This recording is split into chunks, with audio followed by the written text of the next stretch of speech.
Well, good morning. It's a good day. I don't know if you know this, but I'm Reverend Leslie. And so it's a little bit of a tradition around here. You might have cottoned on to it, that if something big happens in your career, in your world, as a minister, as a new minister, as a newly ordained minister, you do the talk that week. We saw it with Reverend Jeff when he became a minister. We saw it with Reverend Karen when she did her ordination. And so that is my fun now. And so you know that's going to happen, right? When we're planning our talks months in advance sometimes, you know that's going to happen. So I thought, what do I want to talk about on that particular day? When I'm standing here for the first time, after looking back upon a long list of 14 years of obvious next steps. Right? It's always the next class, the next class, the next class, the practitioner training, graduating, be a practitioner, learn what that's about, sign up for ministerial school, do the classes, drive to San Diego 9 million times, take the test, do the panel, be the minister, get the job, right? And the very last thing on this huge, long, for me, 14-and-a-half-year list is what happened on Tuesday. Sit for your ordination panels. And now I'm like, whew, what's the exclamation point at the end of all of that? Like, what's your takeaway? And for me, I just kept looking back. It is not an accident that it is Women's History Month. That feels very ordained, so to speak. And I'm looking back on all of the people who have taught me, led me, mentored me, sponsored me, supported me, worked with me along the way. And there are men in that group. But you men in that group, and you know who you are such a tiny little club in the giant club of women. And it goes even deeper than that, than all of these wonderful women who I have worked with and who have supported me. It goes back to Ernest Holmes had a teacher too. And his primary teacher, the one he leaned into the most often and the most completely, the one that influenced him the most, was a woman, Emma Curtis Hopkins. And so all the weeks leading up into my ordination week, I was digging into the writings and the teachings of what we call the teacher of teachers, Emma Curtis Hopkins. So if you are really new to this teaching, this is the day. This is the day to be here, because our founder was so influenced by the philosophy and the teachings of this particular teacher that it is all over what we teach here.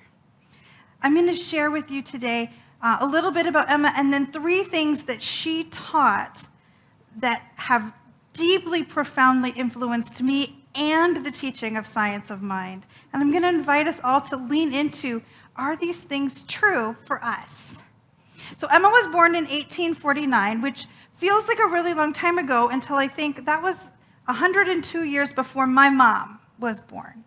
And my mom is very young. She will tell you she is young and vibrant and cute. She's watching.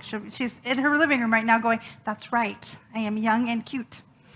So it really wasn't so very long ago that she was born. She studied Christian Science for 3 years and actually got really involved in that movement. It was a brand new movement at the time, and quickly found that her expansive metaphysical philosophy was bigger than could be contained within Christian Science. So she went off and did her own thing, which she also called Christian Science, because at that point, Christian Science wasn't a label of a specific movement. It was the idea of using Christianity and metaphysics in a logical way.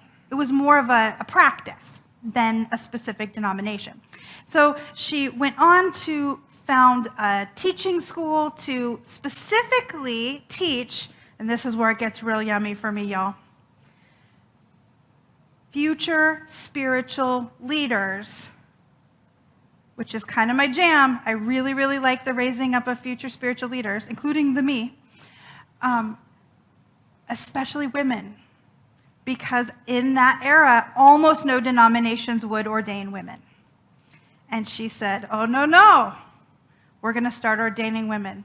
And that alone, if we look at how that choice rippled through denominations across all of the world, 2/3 of denominations of Christianity and Christian movements that were built out of Christianity now ordain women.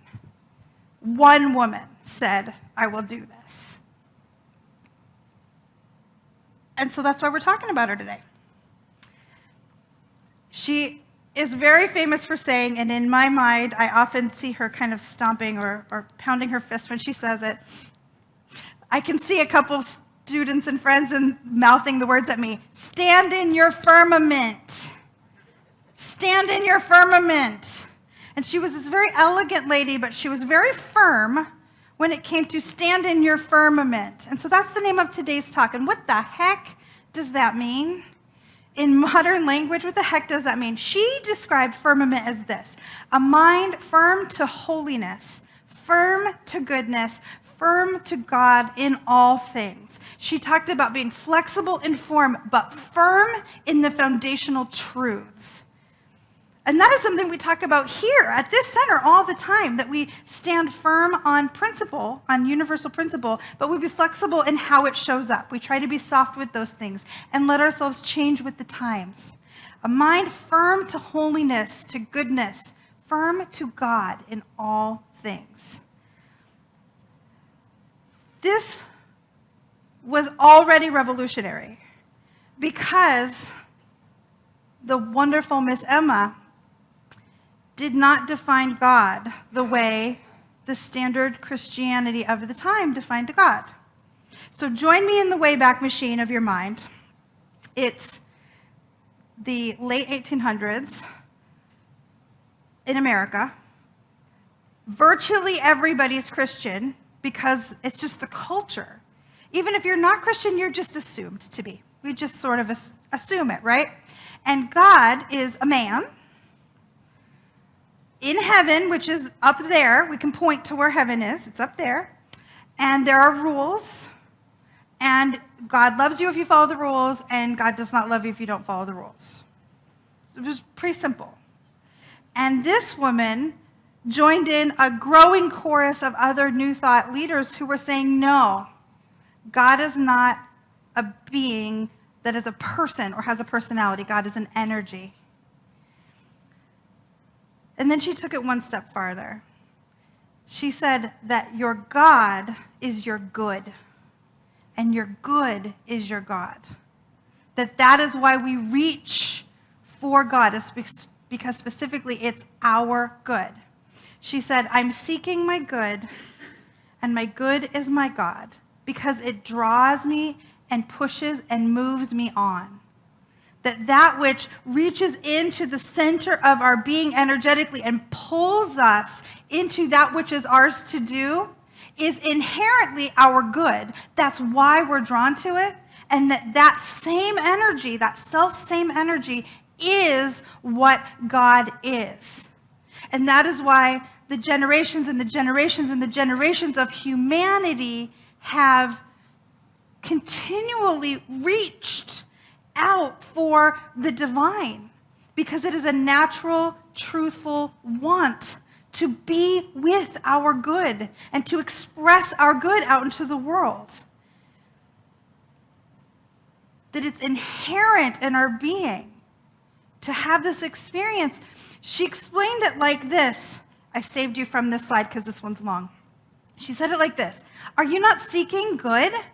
Why do you move your right hand? You move it to get your good. Why do you breathe? You breathe to get your good. Why do the stones lie still and wait? They are waiting for their good. Why does the bird fly? It flies for its good. Everything moves and waits for its good. The good which you and I want governs everything we do. Therefore, the good which you are seeking is your God. That God is only good And it is specifically our good. Oh, feel into that. Every one of us, everyone is reaching for their good. And when we do not understand why someone's doing a thing, it's because we don't understand why they perceive that as their good. So I invite us all to just feel within for a moment and think of that thing that we want, that way to express that we want, that is our good. What is your good? And just trust it as your intuition pops something up into you. It could be as complicated as an entirely new life and as simple as a cheese Danish. And so I invite you, I'm going to say a list of qualities. And when you find the quality that represents your good, just grab onto it. Abundance, balance, beauty, joy, freedom, love, order, power, peace, unity, wholeness, wisdom. Grab the quality in your mind that best represents that good for which you seek, and then rejoin me in this space.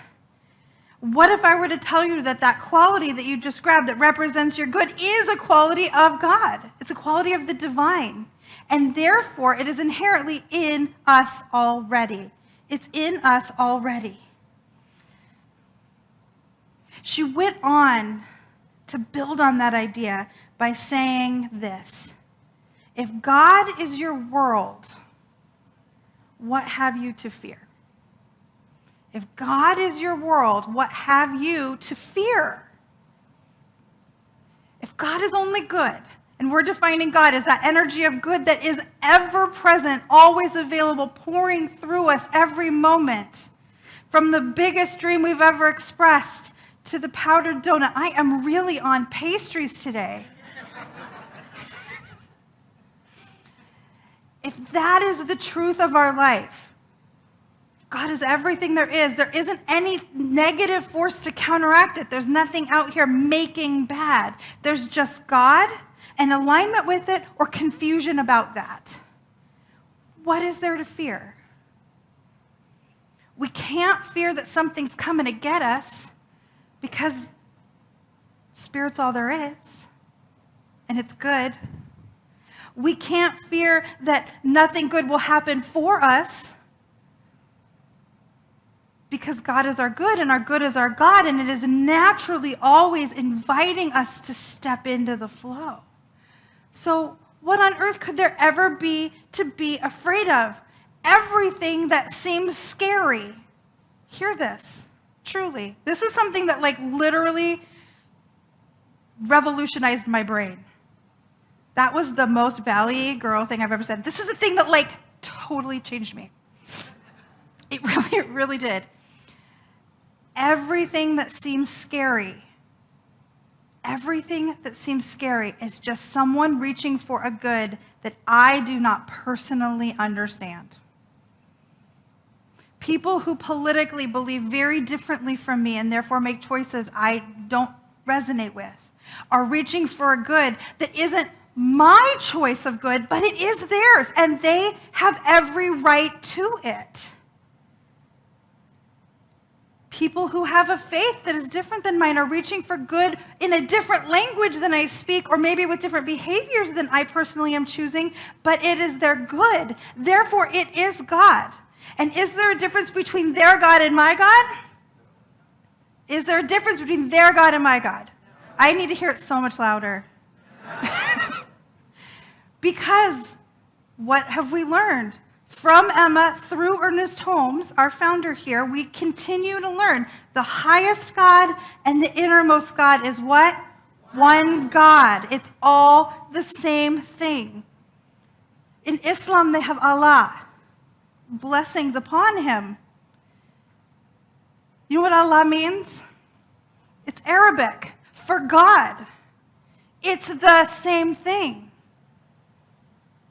Feel into that. All over the planet, 8 billion people are worshiping some form of good, some form of God. Even atheists have that which they value. They may not use religious words, but they absolutely have faith and trust in something that matters to them. It's all one thing. And if we're all the same, doing the same thing, if God is our world, what is there to be afraid of? What is there to hold back from? Oh, what a way to feel into anything that feels confusing or upsetting or wrong. There's nothing to be afraid of. And then this final one. I think not only has this final thing that she shared changed this community, Science of Mind, I think it's changed the entire world. And that is this thought: there is good for me, and I ought to have it. There is good for me, and I ought to have it. It's like an acting exercise. I can say it over and over again and emphasize different words. There is good for me, and I ought to have it. There's good for me, and I ought to have it. And the most important one, there is good for me, specifically for me, made by the universe for me. That I am not using up anybody else's good when I accept mine. That I'm not taking more than my fair share when goodness flows through me. There is good for me, and I ought to have it. It's my job as a human being, as an expression of divine goodness, to open my arms wide and take it in. The only thing that this God that Emma talked about wants from us, the only thing it wants from us, is to express fully and completely the allness that we are, unapologetically, fearlessly loving, fiercely powerful. That is our job. There is good for you, and you ought to have it. Nobody else can use it. It's for you. It's yours. Made special. It's got your name on it. I tried to take it, but the universe said, no, I have my own. I got to use my own. That there's more than enough of that. There's more than we could ever pick up. Once again, the Ice Age squirrel is in my head with his arms full of acorns. That is the graphic that will haunt my life, I think. Got his arms full of acorns. There's still acorns everywhere for you. Accept the good. It is specifically and divinely yours. I sat ordination panels this week, but we are each divinely ordained to the life that Sweet Spirit has built as us, and only we can individually be the allness of that life. So this is the call, this is the invitation. Consciously be aware of that good you're reaching for. Feel into that divine quality. Meditate on it, pray on it, open yourself to it at every possible turn. And when it shows its face, be not afraid. When the scary thing, the big dream, the intimidating offer, the huge passion comes, be not afraid. And open those arms wide, because there is good for you, and you ought to have it. And so it is.